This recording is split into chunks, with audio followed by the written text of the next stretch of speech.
No le entendí el ejercicio. ¿Qué no entendió? Escríbame ahí qué no entendió, cómo lo planteó, en dónde se quedó trabado. Pero simplemente que me diga no hice nada, eso no se vale. ¿A dónde llegó? ¿Qué planteó? Yo le digo que estuvo mal. Puede escribir ahí. Fernando Albert puede escribir hasta dónde llegó. O qué fue lo que no entendió cuando ya estaba operando. Pero tuvo que haber empezado. Algo tuvieron que haber hecho hasta donde no entendieron que continuaba. Pero simplemente no hacer el ejercicio, eso es impasable. Entonces escríbame, Fernando, qué no entendió y qué fue lo que se hizo, que hizo, por lo menos algo hizo, hasta dónde llegó.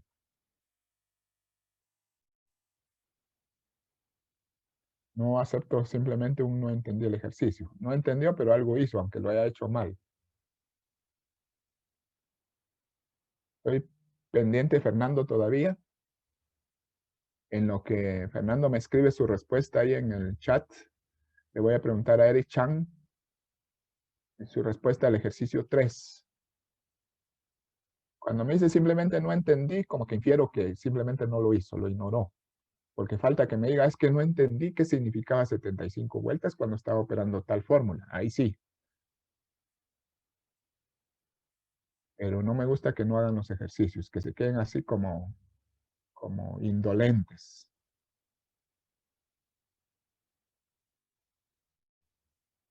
Wagner Felipe me dice su respuesta del tercer ejercicio.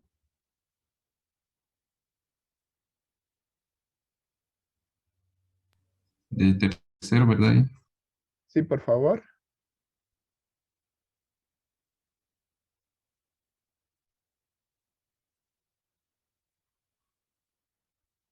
Me dicen su respuesta, no se quede mucho tiempo porque si no nos quedamos ahí todos. Todos estamos pendientes de qué va a pasar. Todos estamos pendientes de a quién le hago la pregunta yo.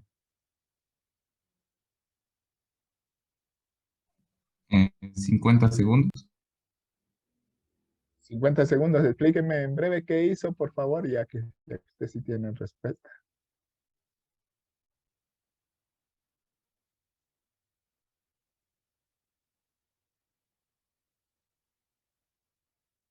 Eh,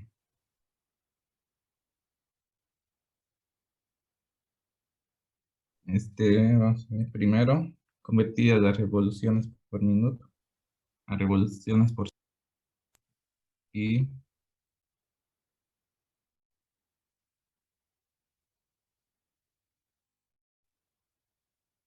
Bueno, convirtió las revoluciones por minuto a revoluciones por segundo. Eso le da frecuencia y eso lo convierte en una velocidad que pasa a ser la velocidad inicial en el tema del problema, porque con esa velocidad empezó el proceso cuando empezó a detenerse el ventilador. Entonces, esos 90 revoluciones por minuto finalmente quedan expresadas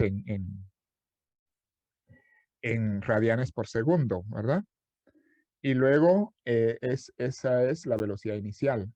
Luego las 75 vueltas las convierte en radianes. ¿Cuántas? Para expresar eso como un desplazamiento que hubo, el ángulo de desplazamiento, es el número de vueltas o la cantidad de vueltas, pero expresada en ángulo. ¿Ah? O qué desplazamiento tuvo en sentido circular. Ahí dice que tuvo un desplazamiento de 75 vueltas. Entonces esas 75 vueltas se convierten en 471.24 radianes. Es el desplazamiento angular. Después, como usted tenía la velocidad angular inicial, también conoce la velocidad angular final. Abner Coy, ¿cuál es la velocidad angular final en ese problema?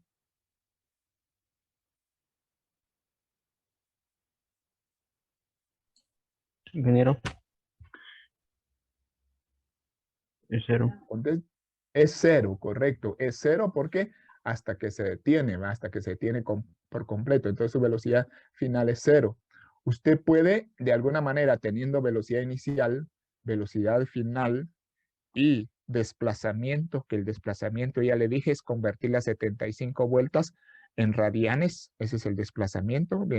Si usted lo convierte, da, si no estoy mal, 471.24 radianes. Con esos tres datos, usted puede usar cualquiera de las fórmulas. Voy a poner ahí un poquito atrás. Puede usar cualquiera de las fórmulas que nosotros hemos utilizado. Podía primero calcular la aceleración y después el tiempo, porque aquí si mete esta fórmula necesita aceleración para calcular tiempo. Si mete la primera necesita también aceleración para calcular tiempo. O puede usar la tercera fórmula, esta que dice que desplazamiento es la velocidad media, o sea, el promedio de las dos velocidades por el tiempo. Entonces de ahí puede despejar el tiempo, ¿verdad? Espero que lo haya intentado, que lo haya hecho, porque la decisión que estoy tomando es que de aquí en adelante eso lo voy a considerar como exámenes cortos y podemos hacer varios. Y yo les voy a dejar un par de problemas. Luego al azar le pregunto a unos 3 estudiantes la respuesta, una respuesta a cada uno. Y voy a hacer el promedio de lo que respondan y eso lo voy a calificar para toda la sección como examen corto, ¿verdad? O sea, por ejemplo, si yo le pregunto a X persona una respuesta y no me la da porque no la hizo, entonces él tiene 0, eso tiene 0. Y le pregunto a otra persona y él sí lo hizo completo, entonces tiene 100.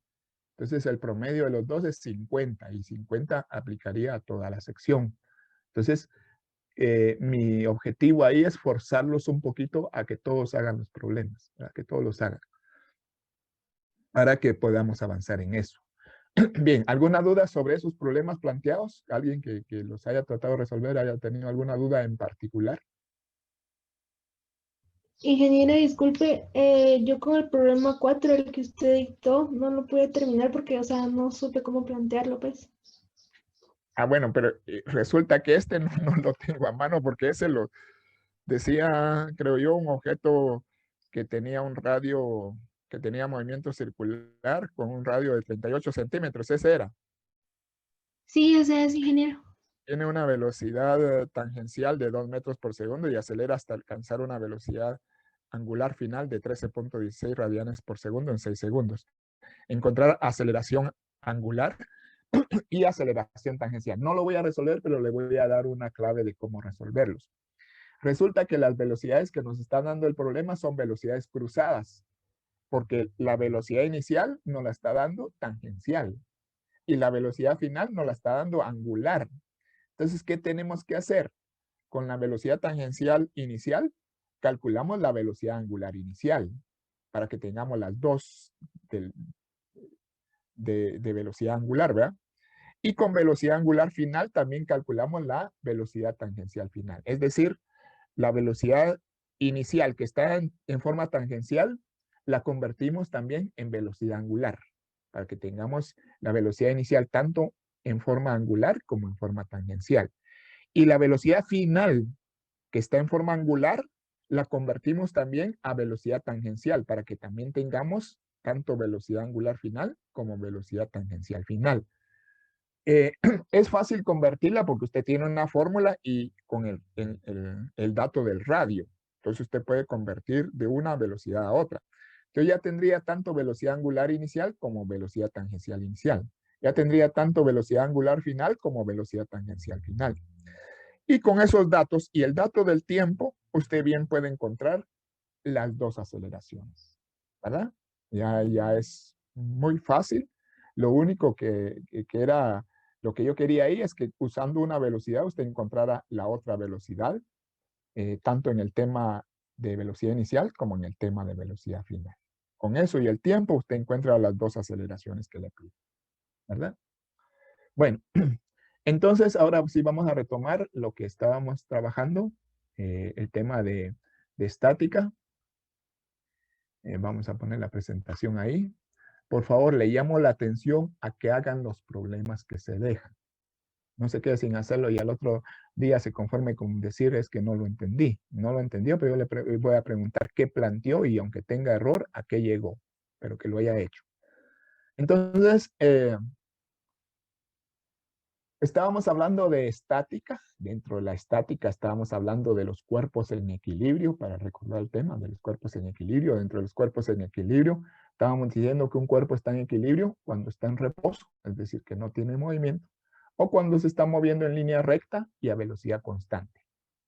Después indicamos que en un cuerpo que está en equilibrio, todas las fuerzas que actúan sobre ese cuerpo dan una suma de 0, o sea, se neutralizan, ¿verdad? Se neutralizan y al final de cuentas dan 0 en un cuerpo en equilibrio. Si en un cuerpo en equilibrio la suma de las fuerzas da 0, eso significa que tanto la suma de fuerzas en X, en el eje horizontal, da 0, como la suma de fuerzas en Y, en el eje vertical, da 0. Y esas dos ecuaciones, usted tiene ahí sumatoria de fuerzas en X0 y sumatoria de fuerzas en Y0, esas dos ecuaciones se conocen como primera condición de equilibrio translacional, o simplemente le vamos a llamar primera condición de equilibrio, para hacer más corto el nombre. Entonces, la primera condición de equilibrio, porque hay rotacional, pero eso no lo vamos a ver. La primera condición de equilibrio, usted sabe que la suma de fuerzas en X es 0 y la suma de fuerzas en Y es 0. ¿Eh? Eso era lo que habíamos estado hablando en la clase anterior. La condición de equilibrio y qué significaba en el término de fuerzas esa condición de equilibrio. Entonces, cuando vayamos a resolver, porque eso es lo que vamos a hacer en un ratito, vamos a resolver problemas de fuerza. Cuando vayamos a resolver problemas de fuerza, usamos lo que nosotros llamamos un diagrama de cuerpo libre. Un diagrama de cuerpo libre es algo como lo que usted está viendo ahí en la imagen. Es un diagrama que se genera sobre un sistema de ejes X, Y, en donde se colocan las fuerzas que actúan sobre un cuerpo.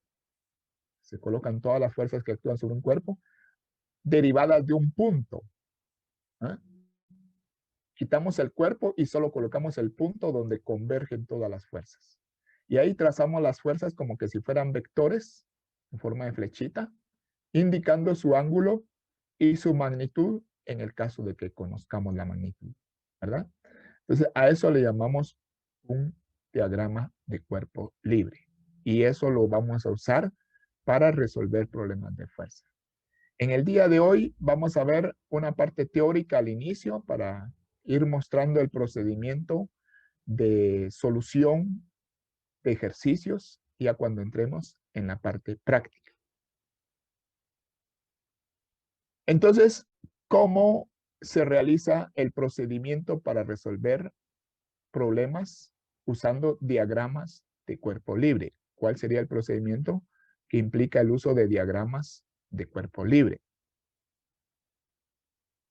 Primero, aunque ya lo dije en forma sencilla, en forma simple, que es un diagrama de cuerpo libre, aquí está en forma un poquito más, digamos, más técnica. Dice, leyendo la descripción, dice, un diagrama de cuerpo libre es un diagrama vectorial, o sea, un diagrama que incluye vectores, quiere decir eso, ¿eh? Diagrama que contiene vectores. Es un diagrama vectorial que describe todas las fuerzas que actúan sobre un cuerpo u objeto.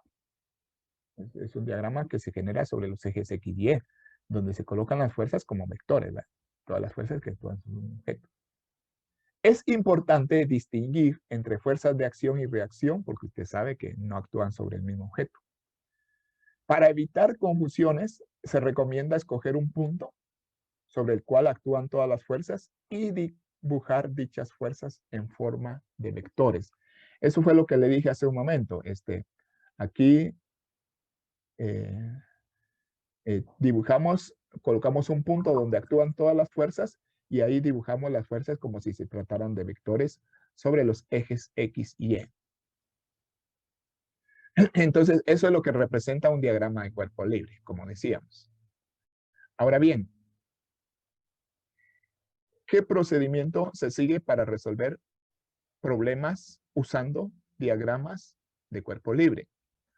Bueno, es importante que usted haga un resumen en su cuaderno, si no anota todo, pero anote en forma simplificada, en forma breve, cada uno de los pasos para resolver este tipo de problemas. Primero, a partir de las condiciones que se dan en el problema, hacer un bosquejo. Un bosquejo es una figura muy simple que represente lo que está sucediendo, ¿verdad? Entonces, se hace un bosquejo claro que represente la situación Y de ser posible, se marcan todas las fuerzas conocidas y desconocidas que estén actuando en esa situación. Esa es la primera recomendación que se da. Hacer un bosquejo, que significa un dibujo sencillo que muestre qué está ocurriendo en esa situación y qué fuerzas se identifican ahí que están actuando. Es el primer paso. Entonces ponga usted ahí en su cuaderno, realizar un bosquejo que represente la situación.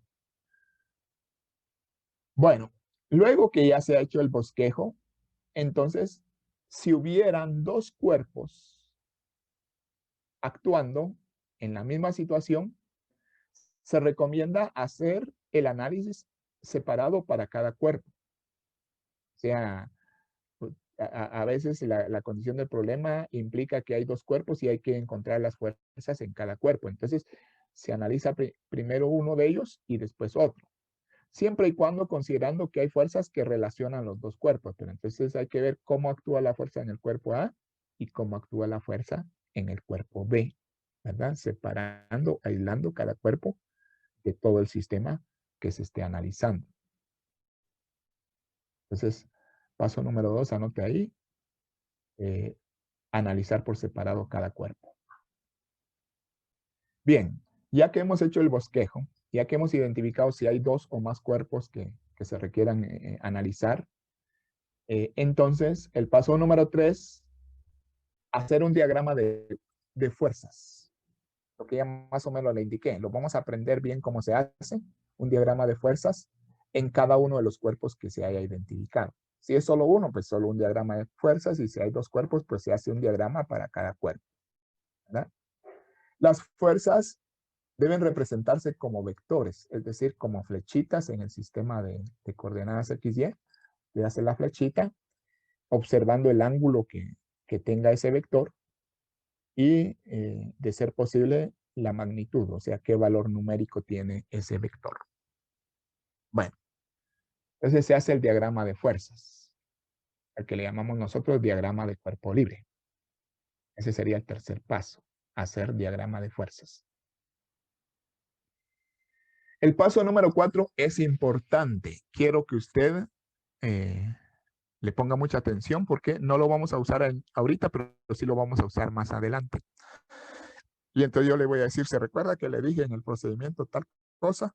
Bueno, entonces usted va a recordar eso. El paso número 4 dice que no siempre el eje X va a ser horizontal y el eje Y va a ser vertical, como tradicionalmente los trazamos. O sea, nos hemos acostumbrado y tenemos ya esa idea fija de que el eje X es horizontal y que el eje Y es vertical. Pero aquí van a haber casos que vamos a variar eso. Siempre va a haber 90 grados entre el eje X y Y. O sea, siempre van a ser perpendiculares. ¿Qué quiere decir perpendiculares? Que forman un ángulo de 90 grados. Entonces siempre va a haber 90 grados entre el eje X y el eje Y, pero no siempre van a ser horizontal y vertical. En algunos ejercicios vamos a rotar o a girar los ejes, de manera que ambos van a quedar inclinados. Entonces ahí se pierde la ley que dice que X es horizontal y que Y es vertical. A veces van a estar rotados. O sea, los vamos a girar. ¿Con qué objetivo? Con el objetivo de facilitar la solución de ciertos problemas. Hay algunos problemas que conviene que nosotros pongamos girados los ejes para que coincidan con mayor número de fuerzas. Pero eso usted lo va a aprender más adelante. Ahorita solo sepa que a veces los ejes se rotan en este tipo de problemas. A veces los ejes se ponen inclinados, pero siempre deben de conservar, repito, perpendicularidad. O sea, debe haber 90 grados entre el X y el Y. Anote ahí también. Paso número 4, no siempre el eje X y Y van a ser horizontal y vertical. En el paso 5, se trazan rectángulos para encontrar las componentes X y Y de cada vector. Y se marcan los ángulos. Eso ya lo hemos hecho cuando hicimos los ejercicios de vectores, ¿verdad? Solo que aquí vamos a trabajar con vectores específicos, que son las fuerzas. Una fuerza es un vector. Entonces, ahí usted se recuerda que para trazar las componentes en X y en Y de un vector, nosotros hacíamos rectángulos. Ya trazábamos perpendiculares desde la punta del vector hacia el eje X y hacia el eje Y ahí se generaba un rectángulo para poder encontrar las componentes. Entonces, ese es el paso 5. Hacer rectángulos con los vectores que no están en un eje para poder trazar las componentes X y Y. Y el paso número 6, marcar todas las componentes conocidas y desconocidas, opuestas y adyacentes a los ángulos de referencia. ¿Qué quiere decir ese paso 6? Que usted trace y marque las componentes en X y en Y, pues eso dice opuestas y adyacentes, de las fuerzas que estén en el ejercicio. Y ese sería el procedimiento para hacer ese tipo de diagramas de cuerpo libre. Bueno, ahora específicamente para solucionar problemas de equilibrio, vamos a plantear 5 pasos. 5 me parece que son. 5 pasos ya específicos para resolver problemas de equilibrio. Uno de esos pasos es hacer el diagrama. Entonces usted ya sabe que hacer el diagrama lleva un proceso. ¿Eh? Entonces, vamos con ello, pues.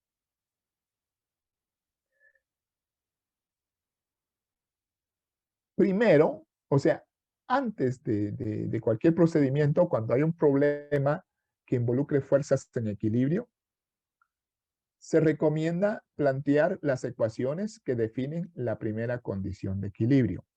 Cuando yo le pregunte, quiero que usted sea pilas, que por favor no tarde demasiado en contestar, porque todos nos quedamos ahí esperando a ver a qué hora responde. Entonces, usted conteste lo más inmediato que le permita la tecnología.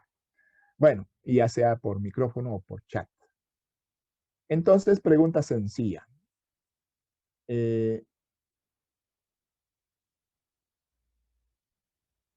Chip Anderson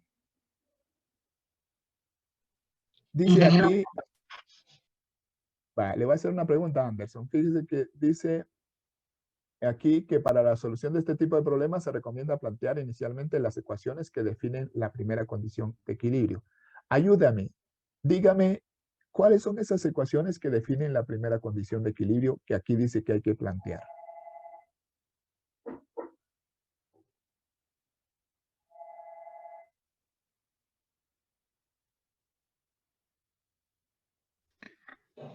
Pues, por lo que acaba de mencionar usted, la primera condición de equilibrio es que las fuerzas tanto en X y en Y sumen 0. Correcto. Pero, Entonces ahí se plantean dos ecuaciones. Ya lo dijo Chip Anderson. Ahora, Jujuy Laser, dígame específicamente cómo se plantean esas ecuaciones.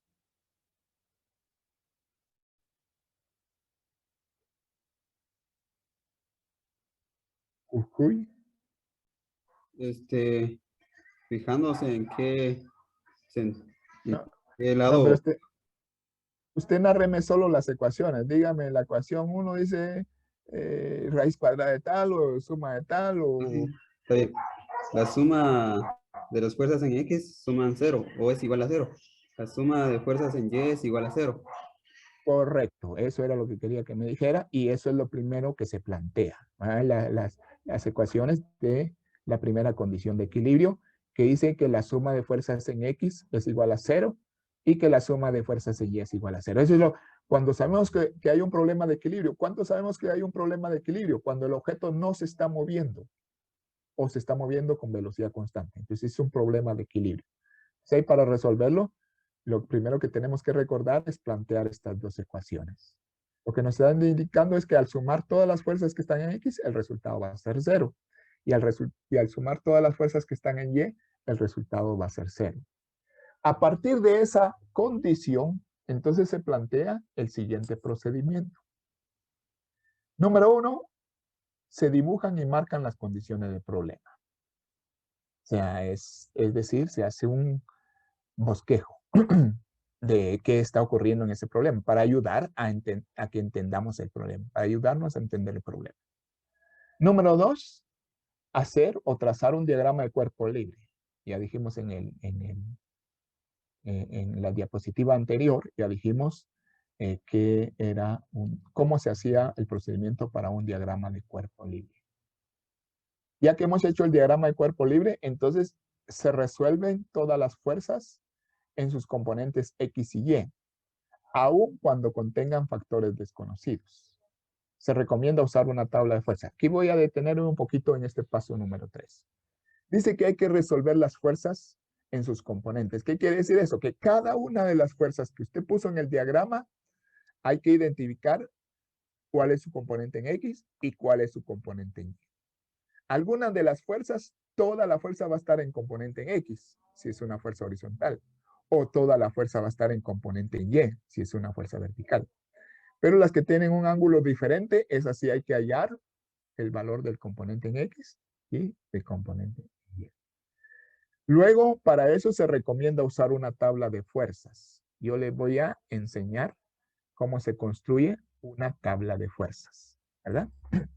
Entonces, pendiente de ese paso 3. Para mí, usted anote en su cuaderno estos pasos o tómele una foto a la diapositiva para que lo tenga ahí listo cuando hagamos la solución de estos problemas.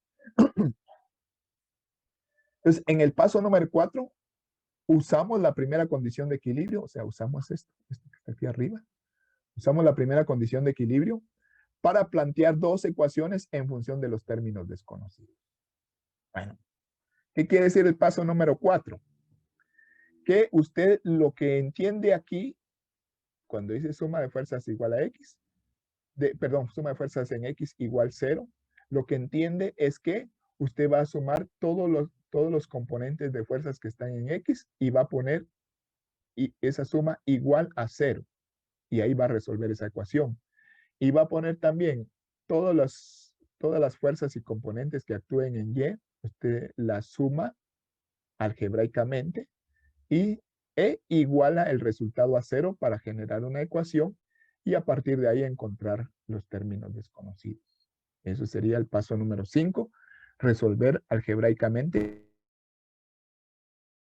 los factores de ecuaciones que se generen. Probablemente aquí le cueste un poquito retener todos los pasos, pero sí quiero que lo tome en cuenta, que los anote, para que cuando estemos haciendo el problema, usted mire la lógica de ir aplicando cada uno de esos pasos. ¿Sí? ¿Alguna pregunta hasta el momento?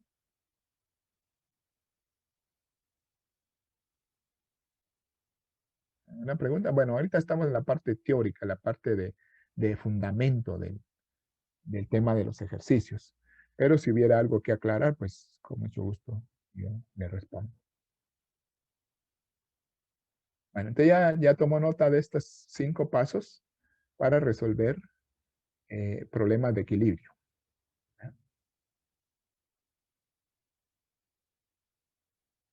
Bien. Ahí quiero decirle otra cosa importante también en el tema de fuerzas. Vamos a ver, a la otra sección se lo dije así simplemente, pero después me arrepentí. Dije, ¿cómo no dejé que los muchachos también participaran? Ahora sí voy a dejar que participe. Vamos a ver.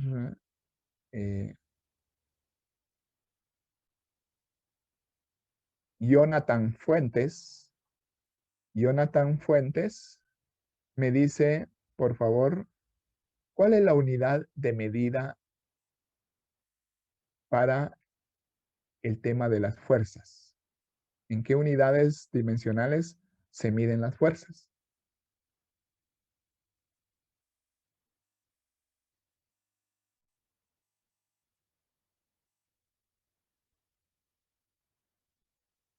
Le leo el chat.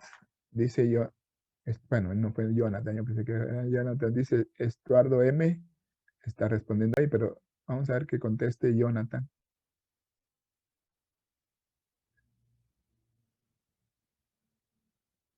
Estuardo Morales. Bueno, newtons. Bueno, está bien. Newton dice Morales y Fuentes, ¿verdad? Correcto. Si estamos utilizando el sistema inglés, la unidad de medida de fuerzas es el newton. Si estamos usando el sistema perdón, si estamos usando el sistema internacional, rectifico. Si estamos usando el sistema internacional, como ustedes lo dijeron, la unidad de medida de fuerzas es el newton. Pero si estamos usando el sistema inglés, es libras. Usted dirá, pero la libra lo que miden es peso. Sí, el peso es un tipo especial de fuerza. Es la fuerza que provoca la aceleración de la gravedad sobre la masa de un objeto. Eso genera peso. ¿Ah? Masa por aceleración de la gravedad me da a mí peso. Es una fuerza, es un tipo particular de fuerza. Pero repitiendo, para el sistema inglés, la unidad de medida de fuerza son las libras. Y para el sistema internacional, los newtons. No son los kilogramos porque los kilogramos miden masa.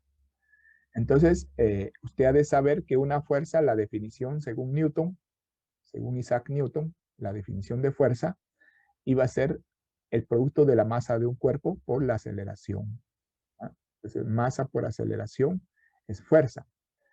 Si estamos utilizando el sistema internacional, la masa se mide en kilogramos y la aceleración se mide en metros sobre segundo cuadrado. Cuando usted multiplica kilogramos por metros sobre segundo cuadrado, eso da newton. Eso tómelo muy en cuenta porque le va a servir más adelante. ¿Qué es newton? Es el producto de multiplicar kilogramos por metros sobre segundo cuadrado. Quiere decir masa por aceleración. Bueno, teniendo en cuenta eso, repito, todos los problemas de fuerza. Bueno, está DINA también en el CGS, pero no vamos a trabajar en CGS. Vamos a trabajar dos sistemas en el curso de física. El sistema internacional y el sistema inglés. Sistema internacional, newtons. Sistema inglés, libras. Bien, ahora sí podemos empezar a ver los ejercicios que vamos a resolver en clase y luego los que usted va a resolver. Abra su mente porque es necesario que usted recuerde algunos conceptos de trigonometría que estudió en la matemática. Los vamos a recordar aquí. No son conceptos muy fuertes, pero sí yo me apoyo en ellos. O sea que ojalá no se les haya olvidado. Bien, dice el primer ejercicio. Una pelota de 100 newtons suspendida de un cordel A estirada hacia un lado por otro cordel B y mantenida de tal forma que el cordel A forma un ángulo de 30 grados con la pared vertical.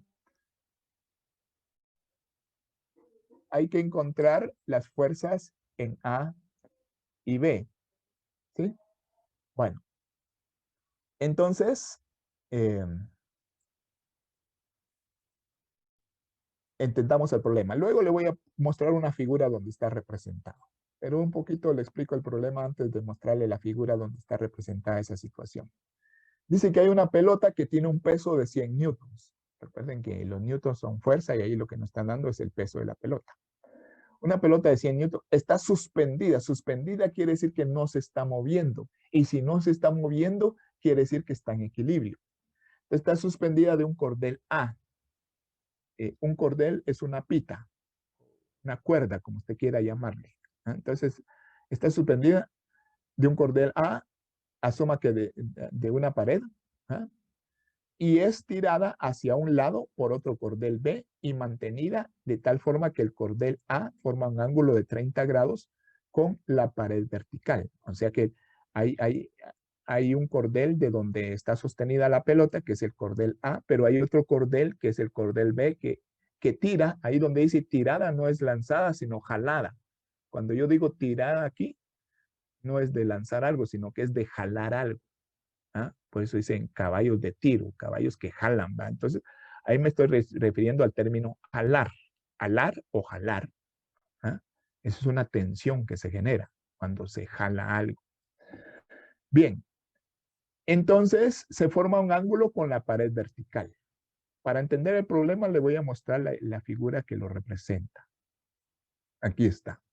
Entonces, la idea es esta. Esta línea vertical está representando una pared vertical. Esta pared vertical de la cual está el cordel A pues sostenido. O la cuerda A. Y de la cuerda A pues pende o está suspendida una pelota de 100 newtons. Aquí donde dice C 100 newtons es la fuerza C que estamos representando.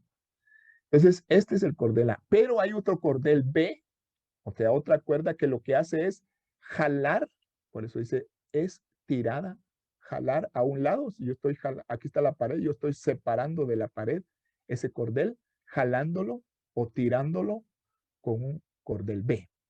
¿Sí? Y de forma que se genera un ángulo de 30 grados entre el cordel A y la línea vertical. ¿Ah?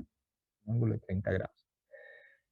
Entonces, es importante que usted observe algunas situaciones. Ya solo tengo un minuto, nos volvemos a conectar si se desconecta. Es importante que usted observe algunas situaciones. Punto número 1. Es importante que identifique el punto en el cual convergen todas las fuerzas. Aquí hay 3 fuerzas. La fuerza A que tira hacia arriba, que es la que sostiene la pelota para que no se caiga. La fuerza A está tirando hacia arriba para poder vencer el peso. La fuerza B en este ejemplo está tirando hacia la derecha, si lo pudiéramos llamar así, está separando el cordel A de la pared. Y la fuerza C es el peso, es la única fuerza conocida, vale 100 newtons y el peso siempre apunta hacia abajo. El peso de un objeto, debido a la gravedad, siempre está apuntando hacia abajo. Bien, entonces hay que identificar el punto donde convergen las fuerzas para que este punto sea el punto de referencia en nuestro diagrama.